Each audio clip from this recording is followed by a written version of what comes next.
नमस्कार दोस्तों, जय हिंद, वंदे मातरम। स्वागत करते हैं आपके अपने YouTube channel Jaiswal coaching centre पर। दोस्तों, बात करेंगे बाल विकास एवं शिक्षा शास्त्र की। बात करेंगे चाइल्ड डेवलपमेंट एंड पेडागोजी यानी CDP का, वो भी आपके सिलेबस के अनुसार।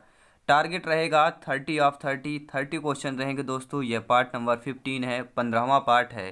अगर आपने इसके पार्ट नहीं देखा है, आपके सिलेबस का पार्ट अगर आपने नहीं देखा है, तो यहाँ पे कार्ड पे एक लिंक आएगा, तो आप लोग देख सकते हैं। तो दोस्तों, आइए शुरू करते हैं। पहला प्रश्न स्क्रीन पर है और आज की वीडियो का, और हमने 500 MCQs कंप्लीट करने का आपसे वादा किया था, वह जल्द ही पूरा होने वाला है, क्योंकि हमने 450 क्वेश्चन जो है आपके बाल विकास शिक्षण शास्त्र, बाल विकास और शिक्षण शास्त्र दोनों का कंप्लीट कर लिया है MCQ। जी हाँ दोस्तों, इसके आप प्लेलिस्ट जाइए, चेक कीजिए, सभी क्लासेज आपको मिल जाएंगी। प्रश्न आइए देखते हैं। आज की वीडियो का प्रश्न है, पिछले वीडियो पर हमने क्वेश्चन आप लोगों से पूछा था कि ऐसा कौन सा सिद्धांत है जो बाल विकास में वातावरण संबंधी कारकों को ही महत्व देता है। तो ऐसा सिद्धांत है आपका सामाजिक अधिगम का सिद्धांत, जो बाल विकास में वातावरण संबंधी कारकों को ही महत्व देता है, वह है सामाजिक अधिगम का सिद्धांत। अगला प्रश्न है, नेक्स्ट क्वेश्चन स्क्रीन पर है। प्रश्न क्या पूछा जा रहा है, एक बार देखते हैं। आइए, प्रश्न है, एक शारीरिक विकलांग बालक के लिए विद्यालय में निम्नलिखित में से क्या आवश्यक रूप से होना चाहिए। एक शारीरिक विकलांग बालक के लिए विद्यालय में क्या आवश्यक रूप से होना चाहिए। तो बालक अगर शारीरिक विकलांग का है, तो विद्यालय में उसके लिए यानी बालक के लिए कक्षा विधा का कक्ष में प्रवेश की उचित सुप्रबंध होना चाहिए।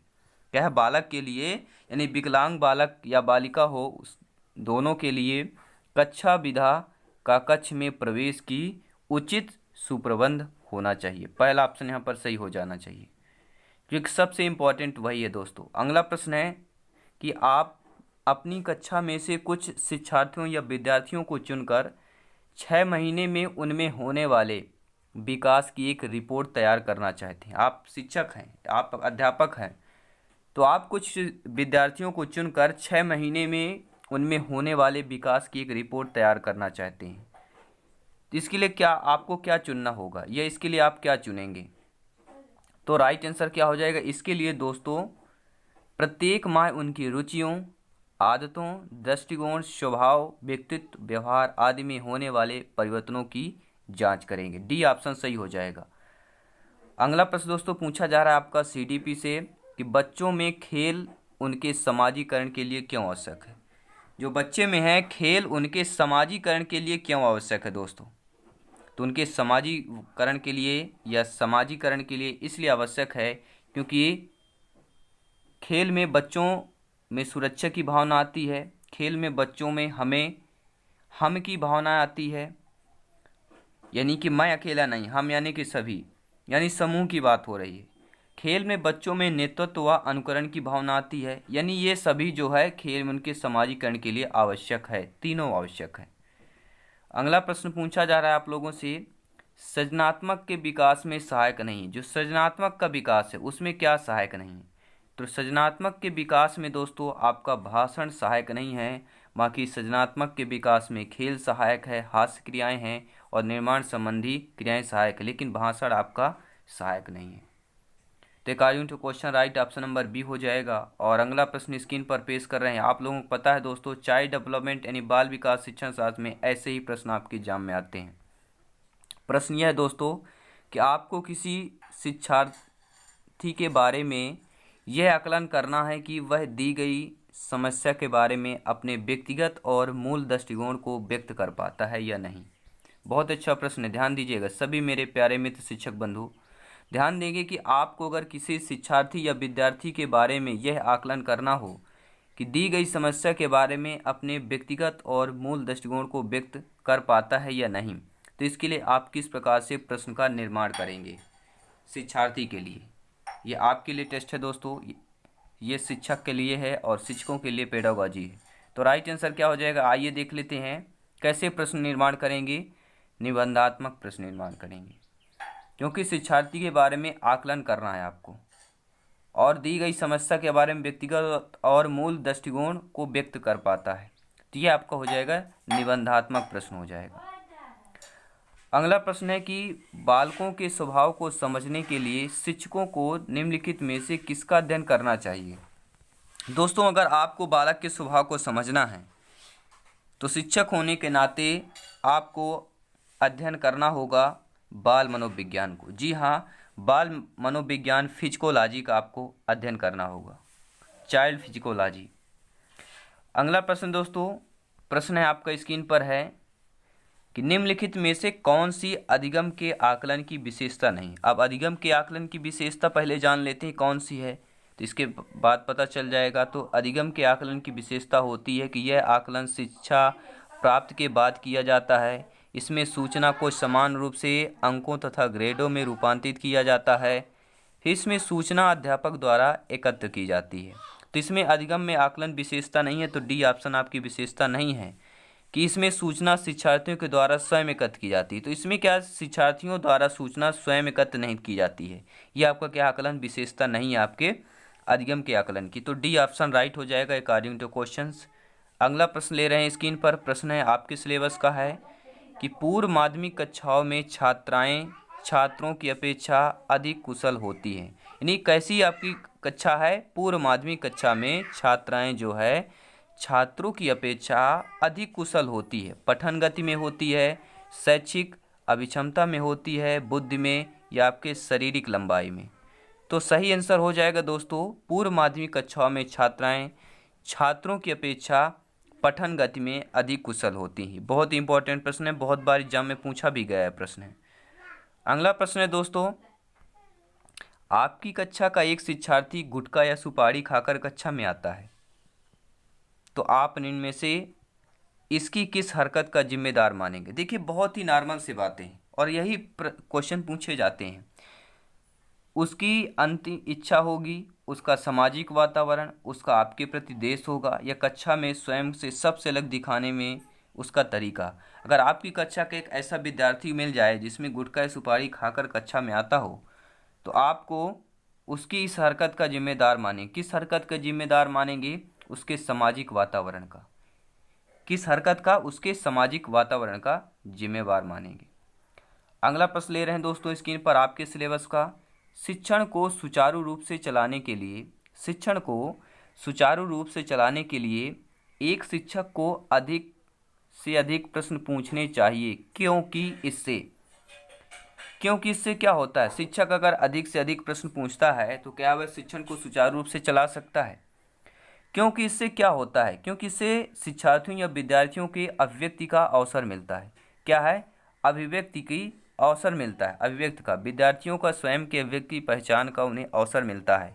तो शिक्षण को सुचारू रूप से चलाना है तो एक शिक्षक होने के नाते अधिक से अधिक प्रश्न पूछने चाहिए आपको अपने शिक्षार्थियों से। अगला प्रश्न दोस्तों है कि आप अपनी कक्षा के किसी शिक्षार्थी या विद्यार्थी को पढ़ाने हेतु उसे प्रेरित करने का कौन सा तरीका उपयुक्त मानते हैं। आप अपनी कक्षा के किसी शिक्षार्थी को पढ़ाने हेतु उसे प्रेरित करने के लिए, अब आपको बालक या शिक्षार्थी को या विद्यार्थी को प्रेरित करना है पढ़ाने के लिए, तो कौन सा तरीका जो है उपयुक्त होगा।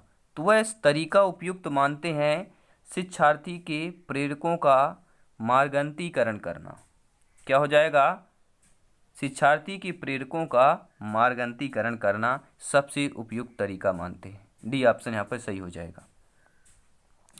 अगला प्रश्न ले रहे हैं कि किसी बालक के संवेगात्मक अनुभव के विश्लेषण हेतु उपयुक्त तरीका क्या होगा। किसी बालक के संवेगात्मक अनुभव के विश्लेषण हेतु उपयुक्त तरीका क्या होगा। उसकी मुख मुद्रा, अंतरिक्षण होगा, उद्दीपकों की प्रतिक्रिया होगी, या उसके हाथों की स्थिति। तो दोस्तों, किसी बालक के संवेगात्मक अनुभव में विश्लेषण का उपयुक्त तरीका होगा उद्दीपकों की प्रतिक्रिया, कि बालक कैसे प्रतिक्रिया कर रहा है। अगला प्रश्न दोस्तों ये ले रहे हैं आपके सिलेबस का प्रश्न है, बहुत ही इंपॉर्टेंट प्रश्न है। यह आपके वर्ग 2 में पूछा गया था कि अधिगम के किस सिद्धांत के आधार पर बालक में भय, प्रेम व घृणा के भाव आसानी से उत्पन्न किए जा सकते हैं। यानी अधिगम का ऐसा कौन सा सिद्धांत है, किस सिद्धांत के आधार पर जो है बालक में भय, प्रेम व घृणा के भाव आसानी से उत्पन्न किए जा सकते हैं। तो वह आपके अधिगम का सिद्धांत कहलाएगा शास्त्रीय अनुबंधन का सिद्धांत। क्या कहलाएगा? शास्त्रीय अनुबंधन के सिद्धांत के आधार पर बालकों में भय, प्रेम एवं घृणा के भाव आसानी से उत्पन्न किए जा सकते हैं। बहुत अच्छा प्रश्न है दोस्तों। अगला प्रश्न स्क्रीन पर ले रहे हैं, और अभी तक हमारे आपने चैनल को जायसवाल कोचिंग सेंटर को सब्सक्राइब नहीं किया है, सब्सक्राइब कर लीजिएगा, क्योंकि हम बात करते हैं हमारी इच्छा राष्ट्र हित में शिक्षा की बात करते हैं, और आपके सिलेबस पर यानी कि आपके एग्जाम पैटर्न के आधार पर ही प्रश्नों की बात करते हैं और आपके सिलेक्शन की बात करते हैं। पियाजे ने जब बच्चों के नैतिक विकास की कितनी अवस्थाओं की पहचान की है? जीन पियाजे। दोस्तों बार बार चिल्ला के बोलता हूँ मैंने, ऐसा नहीं हो कोई पार्ट ना होगा जीन पियाजे जी का जिक्र ना आया हो, और ऐसा कोई चाहे ग्रेड फर्स्ट बेच, ग्रेड सेकंड हो, सी टेट हो, यूपी टेट हो, एमपी टेट होने वाला है, रीट की एग्जाम की बात करूँ, पियाजे से 2-3 प्रश्न आए, ऐसा हो नहीं सकता। तो बहुत ही इंपॉर्टेंट है पियाजे का चैप्टर। हमने जीन पियाजे जी का पूरा कंसेप्ट बताया था, और भी आपको बताने वाले हैं, जल्दी वह वीडियो आएगी। इसमें जीन पियाजे, कोहल वर्ग, जो इससे आपकी ये 5-6 आपके जो वैज्ञानिक हैं, मनोवैज्ञानिक हैं, इनसे रिलेटेड प्रश्न आते हैं, इनका पूरा कंसेप्ट लेकर आएंगे। तो पियाजे ने बच्चों के नैतिक विकास की कितनी अवस्थाएं बताई, पहचान की है? 4 अवस्थाओं की पहचान की है कि 2 अवस्थाएं? दोस्तों नैतिक विकास की, ये भी नोट कर लेना है, नैतिक विकास की कितनी अवस्थाएं? तो 2 अवस्थाएं बताई हैं। आगे हम बताएंगे कौन कौन सी। नैतिक विकास की 2 अवस्थाएं बताई हैं। अगला जो है आपका है, परिभाषा दी हुई है कि यदि व्यक्ति ने अपने वातावरण से सामंजस्य करना सीख लिया है या सीख सकता है तो उसमें बुद्धि है। तो बुद्धि की यह परिभाषा किसने दी? अब बुद्धि से भी प्रश्न आता है दोस्तों। तो बुद्धि की यह परिभाषा दी है, किसने दी है? यदि व्यक्ति ने अपने वातावरण से सामंजस्य करना सीख लिया है या सीख सकता है तो उसमें बुद्धि है। तो यह परिभाषा जो है आपके महानुभाव जो है काल्विन ने दी। किसने? काल्विन ने यह परिभाषा दी थी बुद्धि के बारे में। अगला जो प्रश्न आपके बुद्धि से रिलेटेड ही है कि आजकल शिक्षा के विभिन्न आधारों पर विशेष जोर दिया जाता है। आधुनिक शिक्षा प्रणाली के एक समर्थक के रूप में आपके अनुसार बालक की शिक्षा निम्नलिखित में से किस पर आधारित होनी चाहिए? यानी आजकल जो शिक्षा के विभिन्न आधार पर विशेष जोर दिया जाता है, किन आधार पर? विभिन्न आधारों पर। जैसे आधुनिक शिक्षा प्रणाली के एक समर्थक के रूप में, अगर आप एक आधुनिक शिक्षा प्रणाली के समर्थक के रूप में हैं तो आपके अनुसार बालक की शिक्षा जो है निम्नलिखित में से किस पर आधारित होनी चाहिए? तो आपके अनुसार जो है बालक की मूल प्रवृत्तियों, प्रेरणाओं और संवेगों पर आधारित होनी चाहिए। डी ऑप्शन यहाँ पर सही होगा बिल्कुल। और अगला प्रश्न स्क्रीन पर है। प्रश्न क्या पूछा जा रहा है कि तार्किक चिंतन, बहुत ही अच्छा प्रश्न है, ध्यान दीजिएगा। तार्किक चिंतन इनमें से किसका एक आवश्यक अंग है? तो तार्किक चिंतन जो है दोस्तों आपका आवश्यक अंग सामान्य शिक्षा का है, समस्या समाधान का है, सामुदायिक मांग का है, या इनमें से कोई नहीं? तो सही आंसर जान लेते हैं। तार्किक चिंतन जो है आपके समस्या समाधान का एक आवश्यक अंग माना जाता है, और है भी दोस्तों। अगला प्रश्न स्क्रीन पर है कि भूल और प्रयास द्वारा अधिगम के सिद्धांत का प्रतिपादन इनमें से किसने किया था? भूल और प्रयास द्वारा अधिगम के सिद्धांत। अब भूल और प्रयास द्वारा अधिगम के सिद्धांत के प्रतिपादन किसने किया? तो बहुत से बच्चे थॉर्नडाइक लगा रहे होंगे। थॉर्नडाइक लगा रहे हैं, बिल्कुल सही जा रहे हैं, बिल्कुल सही भी लगा रहे हैं। भूल और प्रयास द्वारा अधिगम का सिद्धांत जो है थॉर्नडाइक जी का है। देखिए दोस्तों, थॉर्नडाइक हो गया, कोहलर हो गया, जीन पियाजे जी हो गए, इनका कंसेप्ट लेकर आएँ, क्योंकि इनसे रिलेटेड बहुत ज़्यादा प्रश्न आपके बाल विकास, चाइल्ड डेवलपमेंट एंड पेडागोजी, शिक्षण शास्त्र में पूछे ही जाते हैं प्रश्न। सीडीपी के कहले ये जान है दोस्तों। जी हाँ, सीडीपी के ये प्रश्न आपके जान हैं, और ये प्रश्न ना आए तो आपका सीडीपी नहीं दिखेगा, यानी चाइल्ड डेवलपमेंट पेडागोजी तो फिर अधूरा रह जाएगा। प्रश्न है कि वातावरण वह बाहरी शक्ति है जो हमें प्रभावित करती है। कथन किसका है? वातावरण वह बाहरी शक्ति है जो हमें प्रभावित करती है। यह कथन है वुडवर्थ का, रास का, जिसबर्ट का, या एनास्ट्री का? तो राइट आंसर जान लेते हैं, आपके रास का है। वातावरण वह बाहरी शक्ति है जो हमें प्रभावित करती है, यानी वातावरण, इनको रास आ गया। इतना लॉजिकल वर्ड लगा लीजिए, वातावरण रास आ गया। नेक्स्ट क्वेश्चन दोस्तों स्क्रीन पर है, बहुत ही इंपॉर्टेंट प्रश्न है कि वह अवस्था जब बच्चा तार्किक रूप से वस्तुओं और घटनाओं के विषय में सोचना प्रारंभ करता है। ऐसी अवस्था जब बच्चा जो है तार्किक रूप से वस्तुओं और घटनाओं के विषय में सोचना प्रारंभ करता है, कौन सी अवस्था कहलाती है? संवेदी प्रेरक अवस्था, औपचारिक संक्रियात्मक अवस्था, पूर्व संक्रियात्मक अवस्था या मूल संक्रियात्मक अवस्था। ये 4 अवस्थाएं हैं बालक पर दोस्तों, बालक की 4 अवस्थाएं हैं और ये अवस्थाएं आपकी जीन पियाजे जी ने दिया है। लेकिन जब बच्चा तार्किक रूप से वस्तुओं घटनाओं के विषय में सोचना प्रारंभ कर देता है तो बच्चा मूल संक्रियात्मक अवस्था में होता है। अगला प्रश्न स्क्रीन पर है। प्रश्न क्या पूछा जा रहा है समझते हैं। आइए ध्यानपूर्वक प्रश्न को समझिएगा कि समावेशी शिक्षा के अंतर्गत आते हैं। समावेशी शिक्षा, इससे एक आपका प्रश्न जरूर आता है। तो समावेशी शिक्षा के अंतर्गत क्या आते हैं आपके, ये सभी आते हैं। अधिगम अक्षमता वाले बालक हो गए, श्रवण दोष युक्त बालक हो गया और दृष्टि दोष युक्त वाले बालक, ये सभी समावेशी शिक्षा के अंतर्गत आते हैं। तो डी ऑप्शन यहाँ पर सही हो जाएगा। और अगला प्रश्न दोस्तों है, और इस टाइप का प्रश्न जरूर आपके एग्जाम में आता ही आता है। गणित संबंधी समस्या को कहते हैं। तो मैंने बार बार कहा गणित में जो गणना संबंधी हो, गणित संबंधी समस्या हो, अक्षमता हो, वह आपकी डिसकैलकुलिया होती है। जी हाँ, गणित संबंधी गणना संबंधी समस्या या क्षमता को आपको डिसकैलकुलिया कहते हैं। और इनसे इस कंसेप्ट से एक प्रश्न जरूर आता है। अगला प्रश्न ले रहे हैं दोस्तों, किसी बालक के आकलन में संज्ञान का महत्व क्या होता है। कोई बालक है, उसके आकलन में संज्ञान का महत्व क्या होगा। तो किसी बालक के आकलन में संज्ञान का जो महत्व होता है बच्चों के पूर्व ज्ञान की जांच करने में होता है। किसी बालक के आकलन में संज्ञान का महत्व बच्चों के पूर्व ज्ञान की जांच करने में होता है। तो दोस्तों ये रहा है आपका प्रश्न। और अगला प्रश्न ले रहे हैं स्क्रीन पर है। इससे पहले हम यहाँ पे लेंगे आपका प्रश्न है। प्रश्न क्या पूछा जा रहा है, ध्यानपूर्वक प्रश्न को देखेंगे कि जब कोई बालक अपने काल्पनिक विचारों तथा इच्छाओं की अभिव्यक्त करता है। कोई बालक या बालिका है जो अपने काल्पनिक विचारों तथा इच्छाओं की अभिव्यक्ति करती या करता है तो इस प्रकार का चिंतन कहलाता है। यानी काल्पनिक विचारों इच्छाओं की अभिव्यक्ति करे तो वह आपका स्वली चिंतन कहलाता है। कैसा चिंतन कहलाएगा बालक का, स्वली चिंतन कहलाएगा। और अगला प्रश्न स्क्रीन पर है, ऐसे शिक्षार्थी जिनकी शैक्षिक उपलब्धि जो है औसत से कम होती है। ऐसे शिक्षार्थी या विद्यार्थी जिनकी शैक्षिक उपलब्धि औसत से कम होती है उनकी इस समस्या का प्रमुख कारण नहीं है। कौन सा कारण नहीं है यह बताना है। तो पहले जान लेते हैं कौन सा कारण है। देखिए, ऐसे विद्यार्थी जिनकी शैक्षिक उपलब्धि औसत से कम होती है उसका कारण है वातावरण का प्रभाव, स्वभाव संबंधी दोष हो सकता है और आपका कर्तव्य त्यागिता हो सकता है। लेकिन जो प्रमुख कारण नहीं है वह उच्च बौद्धिक क्षमता, यह प्रमुख कारण आपका नहीं है। तो according to question right option number C हो जाएगा। नेक्स्ट क्वेश्चन स्क्रीन पर ले रहे हैं दोस्तों। प्रश्न क्या पूछा जा रहा है, इंपॉर्टेंट प्रश्न है कि संज्ञान का समान बोलचाल में अर्थ क्या होता है। जो संज्ञान है, जो संज्ञान का समान बोलचाल में अर्थ क्या होगा। तो इसका समान बोलचाल में अर्थ में जानना बोलते हैं। संज्ञान का समान बोलचाल में अर्थ जो है संज्ञान का जानना होता है। और अगला प्रश्न है दोस्तों कि ब्रूनर, जी हाँ, ब्रूनर संज्ञानात्मक विकास के सिद्धांत के अनुसार, यानी कि ब्रूनर जो आपके संज्ञानात्मक विकास के सिद्धांत उन्होंने दिया है, उनके अनुसार शिशु अपनी अनुभूतियों को मानसिक रूप से नहीं बताता है। जो शिशु है अपनी अनुभूतियों को मानसिक रूप से नहीं बताता है, सक्रियता द्वारा है, दृश्य प्रतिमा द्वारा है, सांकेतिक द्वारा है या सूझ द्वारा है। तो ब्रूनर के संज्ञानात्मक विकास के सिद्धांत के अनुसार शिशु अपनी अनुभूतियों को मानसिक रूप से नहीं बताता है, यह हो जाएगा सूझ द्वारा।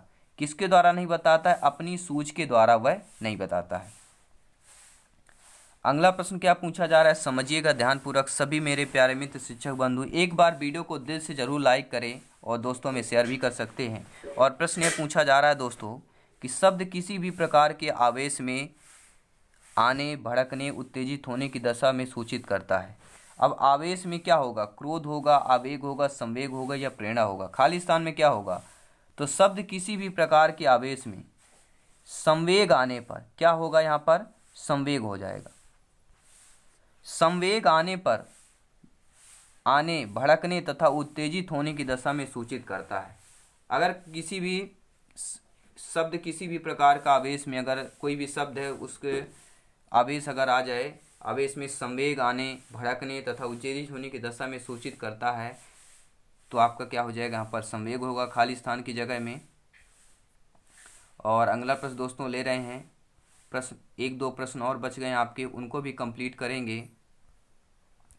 और प्रश्न क्या पूछा जा रहा है आपसे, ध्यानपूर्वक प्रश्न को यहाँ पे देखेंगे। प्रश्न है दोस्तों कि प्रतिभाशाली विद्यार्थियों में शिक्षा का सफल कार्यक्रम करने के लिए किस योग्यता का विकास आवश्यक नहीं है। निगेटिव प्रश्न है आपका, यानी प्रतिभाशाली शिक्षार्थियों में शिक्षा का सफल कार्यक्रम करने के लिए किस योग्यता का विकास आवश्यक नहीं है।